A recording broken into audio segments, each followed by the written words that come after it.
Basically. और इसके ऊपर भी हमने बात की थी कि नफ्सियात कैसे एक इंडिपेंडेंट साइंस के तौर पर ये डेवलप हुई, फिलासफों से लेकर फिर मुख्तलिफ जो स्कूल ऑफ थाट है उनके पर भी हमने बात की। और अब हम बात करेंगे आज जो बाकी स्कूल ऑफ थाट दो तीन जो रहते हैं उसके ऊपर हम बात करते हैं। एक स्कूल ऑफ थॉट है cognitive school of thought. Cognitive इसको अप्रोच भी कहते हैं, कॉग्निटिव मॉडल भी इसको कहा जाता है। कॉग्निटिव स्कूल ऑफ थॉट वाले कहते हैं this mental processes such as perceiving, remembering, reasoning, deciding and problem solving. तो कोग्निटिव मॉडल वाले या कोग्निटिव स्कूल ऑफ थॉट वाले बेसिकली इनका तल्लक किस चीज़ के साथ है, मेंटल प्रोसेसेस।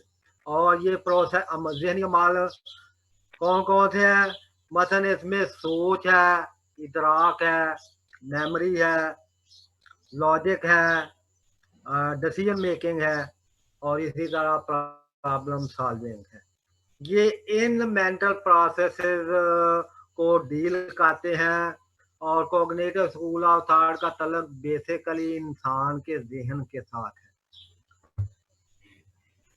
और ये लोग कहते हैं कि सिर्फ मेंटल प्रोसेसेस को स्टडी करने के बाद हम जो है ना इस चीज को पूरी तरह अंडरस्टैंड कर सकते हैं कि लोग जो कुछ करते हैं या कर रहे हैं वो क्यों करते हैं। तो basically cognitive school of thought वालों ने कल भी शायद मैंने आपको बताया था, इन्होंने एक थेरेपी भी तरीके नफ्सियाती तरीका इलाज भी इन्होंने डेवलप किया जिसका नाम रखा गया है CBT, कॉग्निटिव बिहेवियर थेरेपी। और ये वर्ल्ड वाइड CBT के जरिए बहुत सारी जहनी बीमारियों का इलाज भी किया जाता है।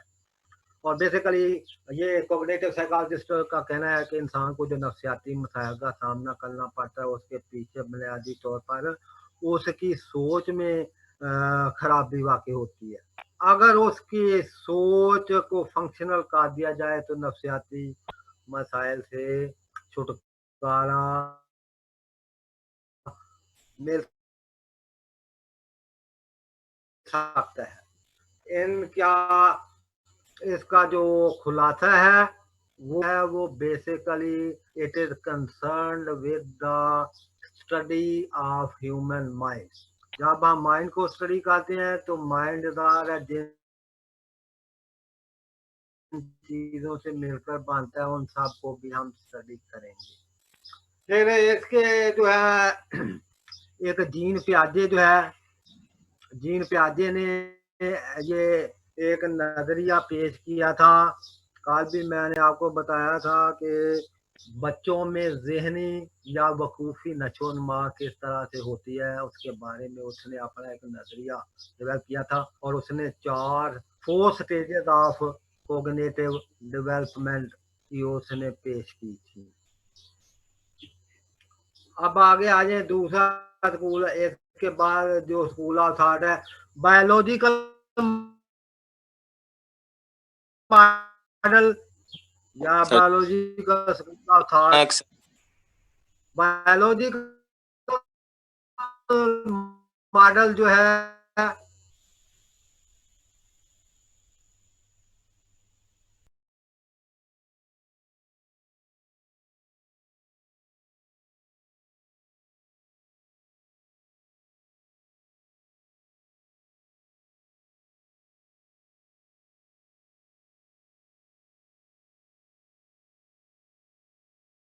approach is basically concerned with how the brain and nervous system underlie behavior and mental processes। तो बायोलॉजिकल अप्रोच वाले जो साइकोलॉजिस्ट हैं या फिजियोलॉजिस्ट हैं या मेडिकल डॉक्टर जो हैं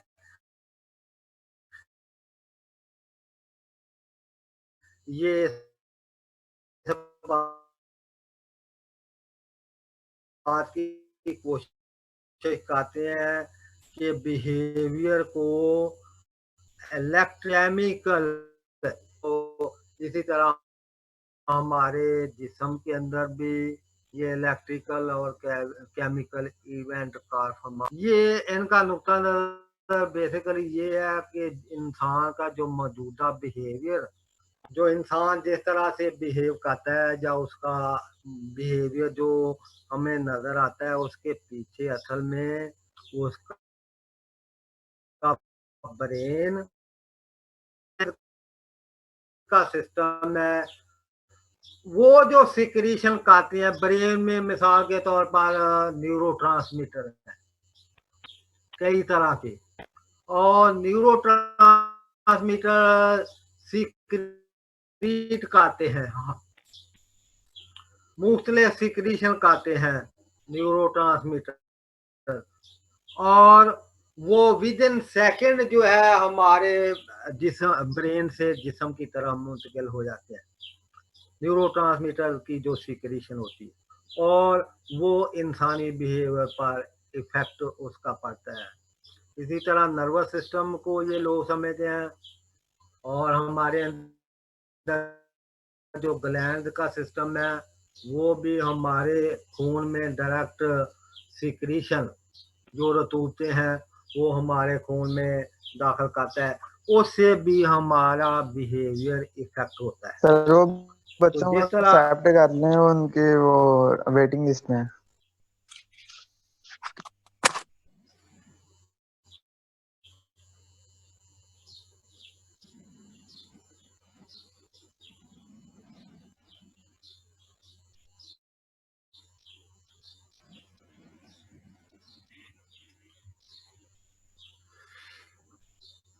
तो बायोलॉजिकल अप्रोच वाले कौन सी चीज को स्टडी करते हैं, ये बेसिकली नर्वस सिस्टम जिसमें ब्रेन और एंडोक्राइन सिस्टम शामिल है, ये लोग उनको स्टडी करते हैं। किस लिए कि what are the causes, biological causes of behaviour. इंसान का जो बिहेवियर सरदर्द होता है, जो इंसान का बिहेवियर, जो इंसान बिहेव करता है, उसके पीछे ये लोग कहते हैं कि इंसान का नर्वस सिस्टम और एंडोक्राइन सिस्टम ये हिस्सा लेते हैं। ये बायोलॉजिकल अप्रोच, अगर इसको एक फिक्रे में मैं आपको समझाऊं तो आप इस तरह से समझें कि बायोलॉजिकल अप्रोच वाले जो लोग हैं ये बिहेवियर की वजह बेसिकली तो सब तो बड़ा जलील कायनात है और एंडोक्राइन सिस्टम की सिक्रीशन समझते हैं। बड़ा जलील है अभी अज़ल तो भी तो बड़ा जलील है। ह्यूमनिस्टिक तो सब तो बड़ा जलील है कायनात है। हाँ जी, तो सब तो बड़ा जलील है। अज़ल तो हाँ, जलीला तो भी तो बड़ा जलील है।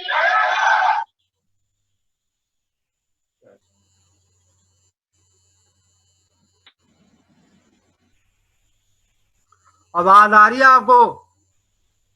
हेलो, चलें ठीक है। ये बेसिकली बायोलॉजिकल मॉडल वाले बिहेवियर की वजह बेसिकली किन चीज़ों को करार देते हैं, वो कहते हैं कि इंसान का जो नर्वस सिस्टम है और जो एंडोक्राइन सिस्टम है, वो जो सिक्रीशन, मसला न्यूरोट्रांसमीटर जो सिक्रीशन हमारे ब्रेन में करते हैं, और जो एंडोक्राइन सिस्टम है वो जो सिक्रीशन करते हैं वो डायरेक्ट हमारे खून में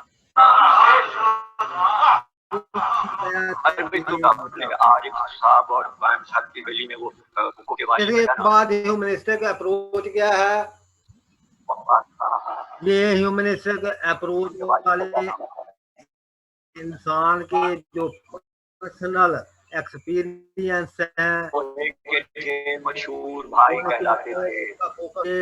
इस बात पर पर्सनल ग्रोथ जो है इंसान बात पर ये जोर देते हैं।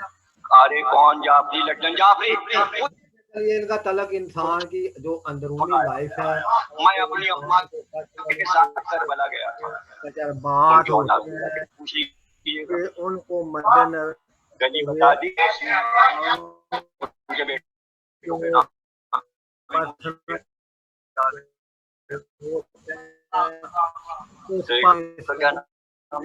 आते हैं। ये सिर्फ इस बात पर जोर देते हैं कि इंसान के अंदर जो बेसिकली है उसको बेहतरीन जो है फराहम करना चाहिए। बातें तो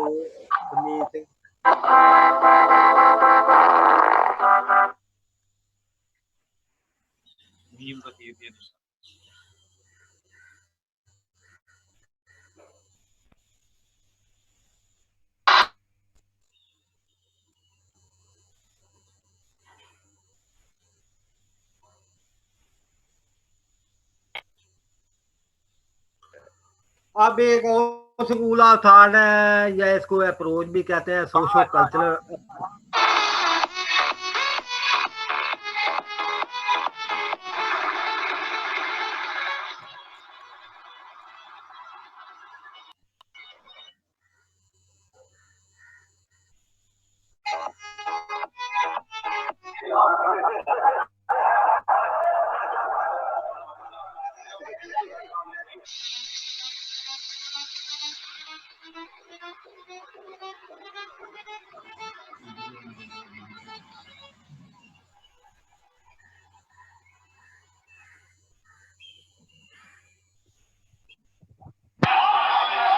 तो जुर्म है ना मेरा।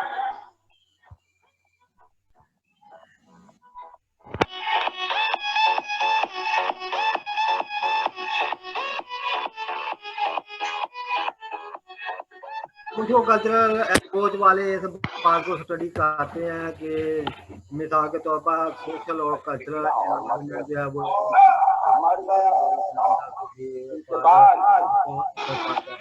इसके अलावा इंसान का जो कल्चरल कॉन्टेक्स्ट है उसको भी ये लोग कंसिडर करते हैं अपने अंडरस्टैंड करने के लिए। और ये इनका जो है ना बिहेवियर अक्रॉस डिफरेंट कंट्रीज और with in the same culture, ये उनको कंपेयर करते हैं। अब एवोल्यूशनरी साइकोलॉजी या एवोल्यूशनरी अप्रोच जो है वो ये साइकोलॉजिस्ट इस बात what is the importance of adaptation, reproduction and survival of the fittest। का फोकस उन हालात पर है वो लोग हैं या लोगों को उनकी हालात अपने उन हालात की वजह से जिंदगी में नाकाम होते हैं। और सबसे आखिरी अप्रोच है सिस्टमिक अप्रोच। ये साइकोलॉजिस्ट जो है ये विद इन फैमिली का जो सिस्टम ऑफ कम्युनिकेशन है ये उसके ऊपर फोकस करते हैं कि जिस तरह एक फैमिली में फर्ज करें 4-5 अफराद हैं तो उनके अंदर वे ऑफ कम्युनिकेशन का तरीक़ेकार क्या है। तो अगर कम्युनिकेशन फैमिली के अंदर क्लियर कट और टू द पॉइंट होगी तो उसकी आउटपुट को वो आइंदा के लिए बतौर इनपुट इस्तेमाल करते हैं।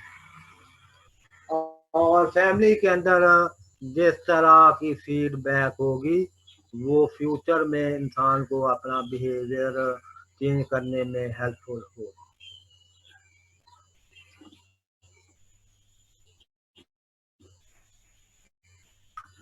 ठीक हो गया? हेलो जी सर ठीक है। चले ठीक है। आज इतना ही बड़ा, आज आप लोगों ने बड़ा वो खराब किया है।